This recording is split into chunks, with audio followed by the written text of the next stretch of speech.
Happy Friday, and welcome to another edition of our fall knit along. This is now week 3 of our What Shall We Wear event, featuring the two lovely shawls beside me. Every week I change them up a little bit just to keep you on your toes. And this one here is called the Ziggy Shawl. It's a lovely design by Joji Locatelli. Some of us call her Joji, but it is Joji Locatelli, and the pattern is on Ravelry. It requires 2 skeins of our wool local, which is a beautiful blend of British, locally grown and locally milled sheep wool. So the sheep wool is from the Masham sheep variety and the blue-faced Leicester variety. Last week we went over more of the aspects of the 2 different sheep. You'll find that in our events page under Fall Knit Along or the video section if you're interested in a little bit of trivia about sheep. And then over on my right we have the Art Deco Fan Shawl, which is a design by Maria Lee, also on Ravelry, and it is a foray into modular knitting. And for those of you who've never tried modular knitting, it's much easier than you think.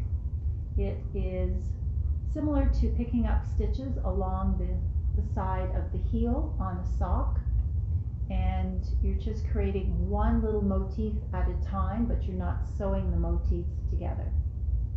I have my sample here to demonstrate on some of the techniques during the video. So there you can see one motif, a center bottom motif, and then the second layer, and now I'm adding another layer. So it's all created by picking up stitches very strategically according to the pattern and filling in the gaps. And that is knit with our beautiful Shiva yarn.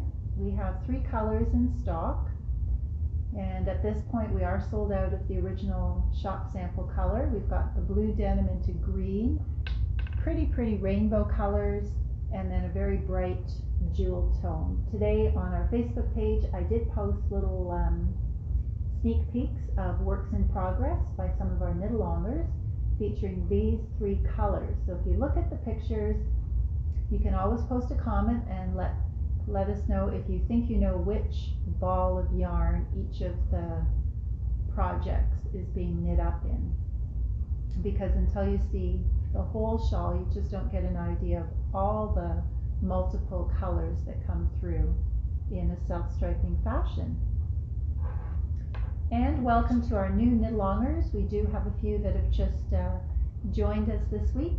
Better late than never, we always say. And we have somebody who's going to be knitting Ziggy Shawl when she gets it in the mail in the dark blue black, which is going to be gorgeous. And I did show you a sneak peek of somebody's work in progress in the knit along last week, also in that dark blue and black. So it's always good inspiration to see what other knitters are working on. And what we're doing is working towards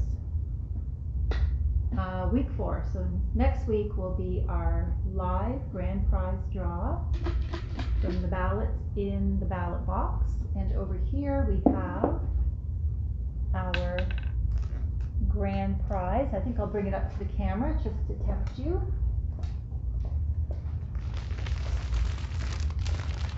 So we put together a crochet basket filled with yarn by Richard DeVries, hand dyed, some reading inspiration full of knitting patterns, and a special notions pouch covered in alpacas. And inside the notions pouch there are lots of little extras such as stitch markers and little tools that we normally fill our notion pouch with.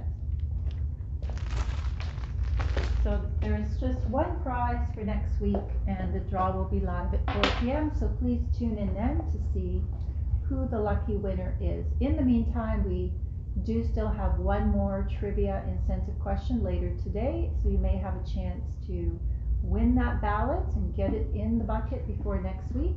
So that will give you an extra chance of winning the prize.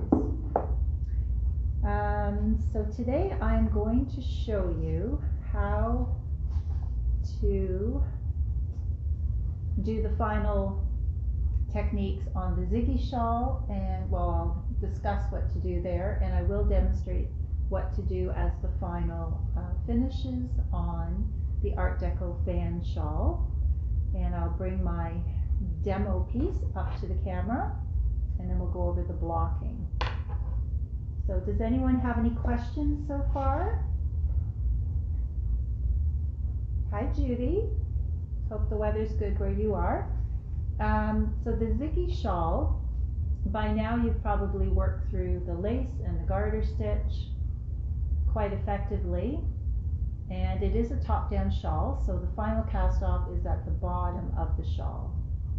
This final cast off is the Pico cast off edge, and you'll find that many shawl patterns do use this as a pretty embellishment. It creates almost like a little beaded section instead of just a straight cast off. It does require a bit more time because you're creating stitches as well as taking them off at the same time. It's also a pretty edge where anyone who wanted to knit in beads could add a bead for every little picot section.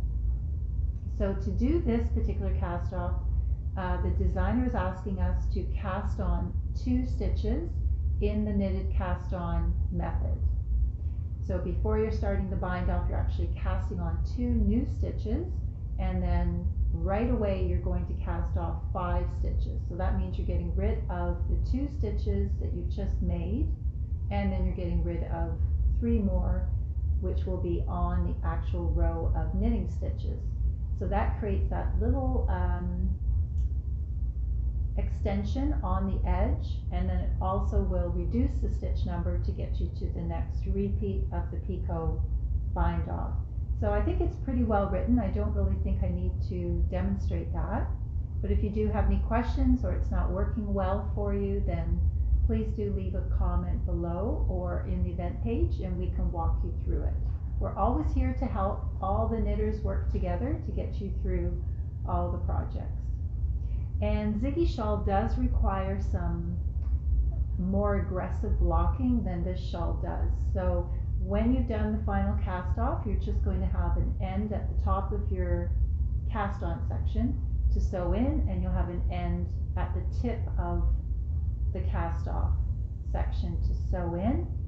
And then we do recommend that you soak it for 20 minutes or maybe 30 minutes. You can walk away and leave it for a while in a basin filled with just room temperature water and a capful of the wool wash. Eucalan wool wash is our preferred blocking agent because we know it's all natural and it's biodegradable.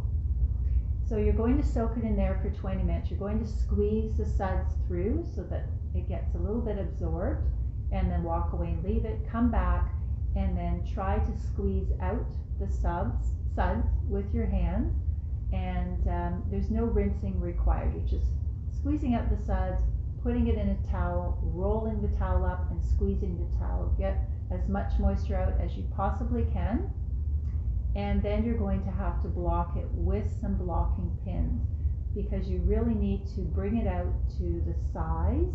The finished size is quite large on Ziggy, but when you're knitting it, because of the garter stitch and the lace, it does tend to draw back in size, so you need to help stretch it out to its proper size. So finished size, I think, was 80 inches wide or 200 centimeters, and 32 3/4 deep, that's straight down the center point, or 82 centimeters deep. So try your best to block it out to that particular size. If you don't have any sort of foam pads that you can work on where you can press the pins into, I always suggest to stack up a few large bath towels, make it about 1 inch thick, and then your pins will hold into the towels, and that will absorb the excess water, and it will not damage whatever surface you're trying to block it on. The floor is good, a countertop, a table. You just need to get something that will allow you to block 80 inches across and about 33 inches deep. And then give it a day or two to dry. You can always flip it over so the air can get to both sides and then repin it. But the Ziggy Shawl does dry very, very quickly because the yarn is so fine, and there is a lot of lace work for the air to get through it. And then we'll move on to the Art Deco Fan Shawl.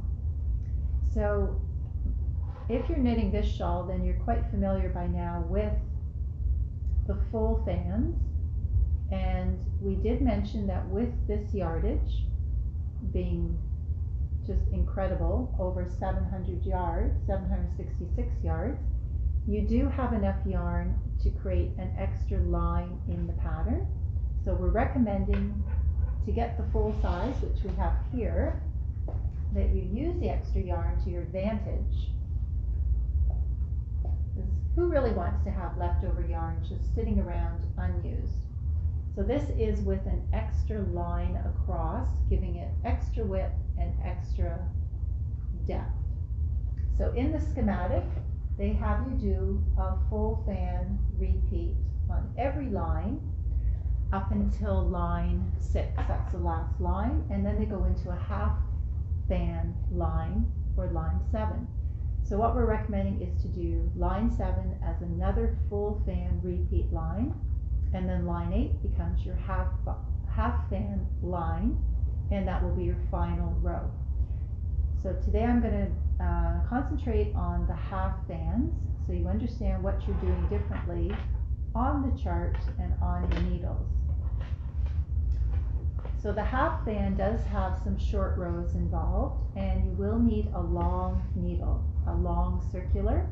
So far with the full-size fan motifs, you've been able to work, if you prefer, on a short circular or a 10-inch needle, or even 2 double point needles. I'm using my 10-inch on a 4.5 millimeter because the motifs are quite small and it's easy to work back and forth. But for the half fan lineup row, you're going to be needing a long circular, 80 centimeters or 32 inches, also in the 4.5. And the reason being is that you won't be casting off each motif and then picking up the next one. You'll be leaving the stitches on the needle for each motif as you go across the whole line, and then you're going to knit back across all the stitches and then a final cast off row. So it's a little bit different, but that is the only way that the designer could straighten out the top of each fan. Instead of having a point at the top of each fan across the line, it's going to be more like that. Okay, so if you've never done the German short row technique before, it's actually very easy to do. I've already got some on my needle here to show the shape that we're going in. On your chart, it will be described in the symbols or abbreviation as slip purlwise or slip knitwise, depending what row you're on. So a German short row is where you're turning before you reach the end of a row, and you're slipping a stitch purlwise with the yarn over the needle. You're pulling it a little bit tight, which sort of strangles the stitch and makes one stitch look like 2 bars or like 2 stitches, and that creates a nice turn area so there's no holes. Okay, so I'm going to come over and just show you how to do that.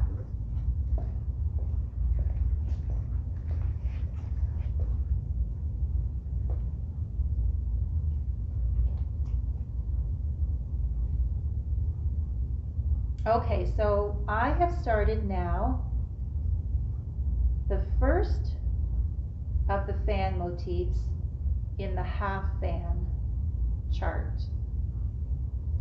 So pretty much the pattern looks the same as it does in the full fan. The only thing different is I don't get to finish my rows. I've already done 1, 2, 3 turns before the end of the row, and I've done the German short row 3 times at this end and once, twice, 3 times at this end. So I am now working on the wrong side row, and at this particular point the pattern is instructing me to turn the work.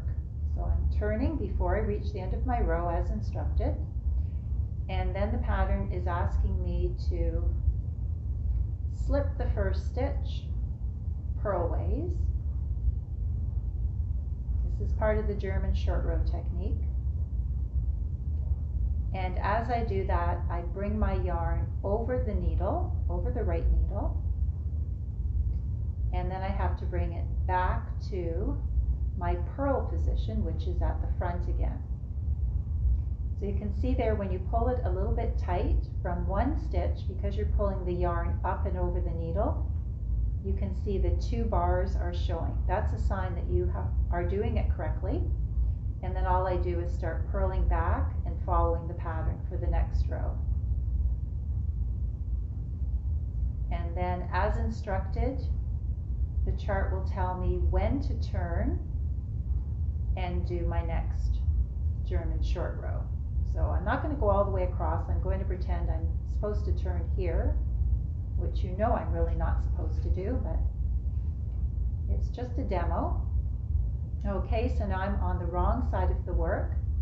So again, I have to slip the first stitch purlways with the yarn in front. So I have the yarn in front of me, and I'm slipping the first stitch purlways, and then automatically I bring the yarn over my right needle, giving it a little bit of a strangle hold. I hold it at the back because I'm knitting the next stitch.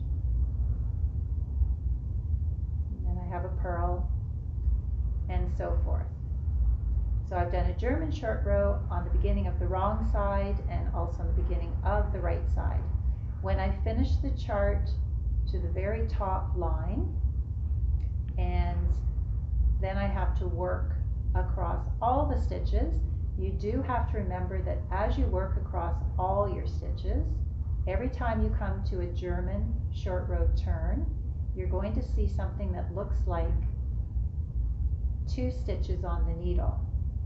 You're going to have to knit those 2 together as 1 stitch. It's not a decrease, it's just reconciling the wrap with the actual stitch. So I'll do one more. I can see I've got the 2 bars together on the needle, and I'm just going to work those 2 together as 1 knit. There. Completely invisible. You can't see where I've turned, and you can't see where I've knit the 2 together. So that is really all you need to learn and practice for the German short row technique. It's well marked on your pattern chart with the abbreviations, but sometimes it helps to have a visual and a demonstration. So I don't think anyone has got to the final half fan section yet. I think most people are somewhere maybe around line 3 or 4. It's just a really fun pattern, and why not just take your time and enjoy every single stitch.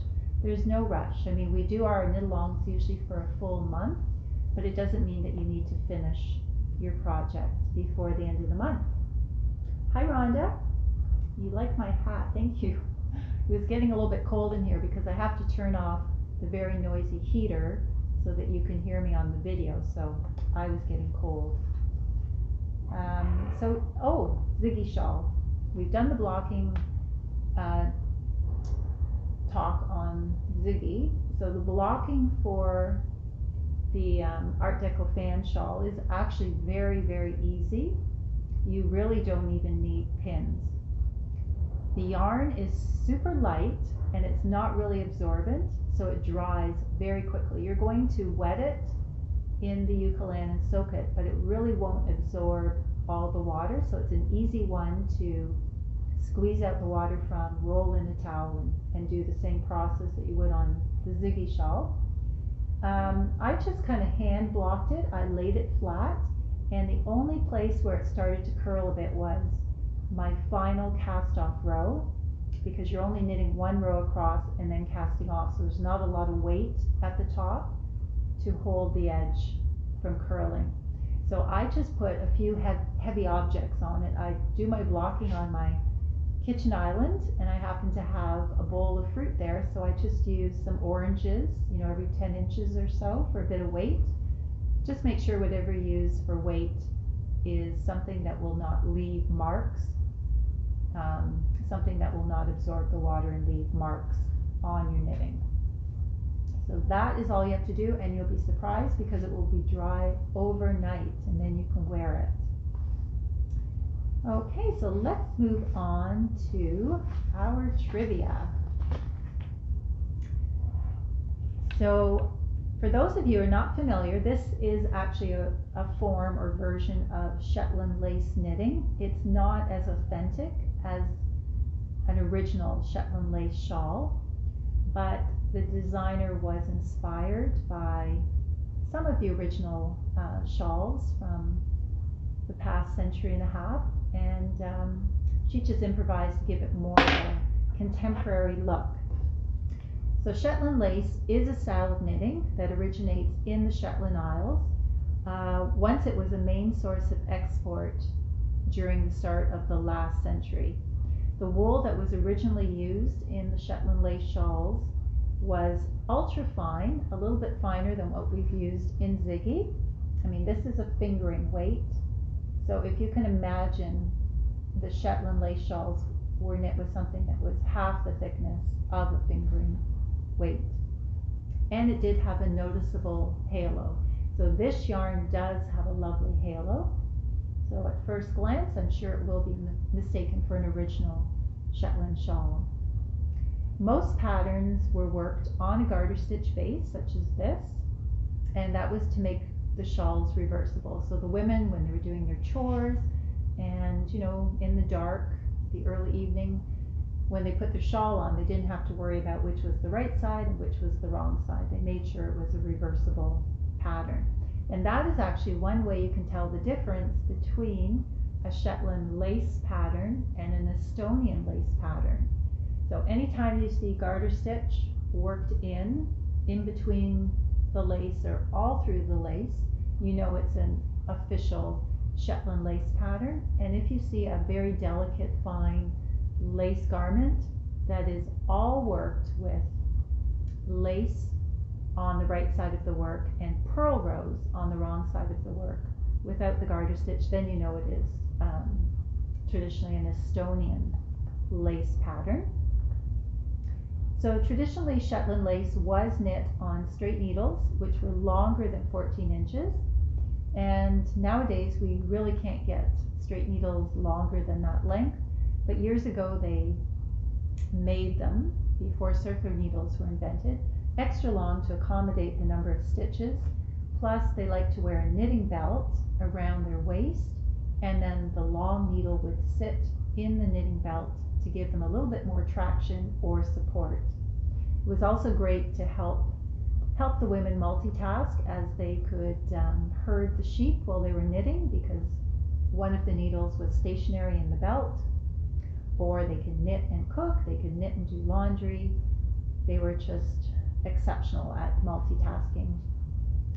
Shetland knitters worked at a remarkable speed of 3 to 4 stitches per second. Some of you may also know about the original Shetland lace wedding ring shawl, and this was knit so fine, almost like gossamer, that it could easily pass through a wedding ring. So that was the test to become an official wedding ring shawl. You had to be able to take one end of the shawl through a wedding ring. I'm not going to be able to do it through this ring, and you should be able to pass the whole shawl through the ring. So to find something like that nowadays would be a real treasure. So our trivia question for an incentive ballot to go in the draw bucket for next week's final draw. We're just looking for the right answer. It doesn't have to be the fastest. Feel free to post your guess or comments down below. Which member of British royalty made Shetland Lace shawls so popular? So there was a member of British royalty, and she had an era. So she reigned during an era, and it was that particular era where this sort of original Shetland Lace shawl became so popular. So I'll let you work on that answer. We usually get a few good guesses. And I hope everyone is enjoying their fall knit along. It's been a nice way to feel connected during kind of a damp, dark month leading up to the holidays. And if you have any questions, you want to post some pictures, some works in progress, feel free to post them on the events page. We all enjoy seeing your colors and your creations. And I will be back next Friday at 4 p.m. for the live draw. Thanks everybody for joining me today, and happy knitting during the weekend.